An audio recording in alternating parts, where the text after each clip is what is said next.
شوفوا نتوما ما تصدقوش، دبروا راسكم باسكو تامروا على الجزائر. والله غير راه يكذب عليكم المخزن حسب النظام الجزائري. قال لك مدايرين لي ماكيت 3 دي. علاش المخزن؟ علاش تكذب على الشعب المغربي المغلوب على امره والمقهور؟ لو كان ماشي شوقي بن زهره يرد الحقيقه درك.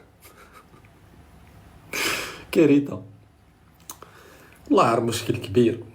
خاصنا نشوفوا تراش الكارثه هذه في مملكه المخزن. دقيقه جماعه، اصحاب القلوب المغاربه درك تشوفوا الحقيقه تاع بلدكم والمنشآت وكذا.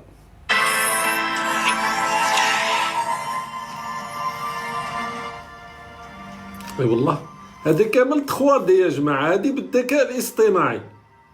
هذه راهي ماكيت. شفتوا هذيك التصويره اللي كنتوا تشوفوا فيها تاع حفل الافتتاح وكذا؟ هذا الشيء كامل 3 دي حسب التلفزيون العمومي الجزائري ووزير الرياضه الاسبق برناوي. شاش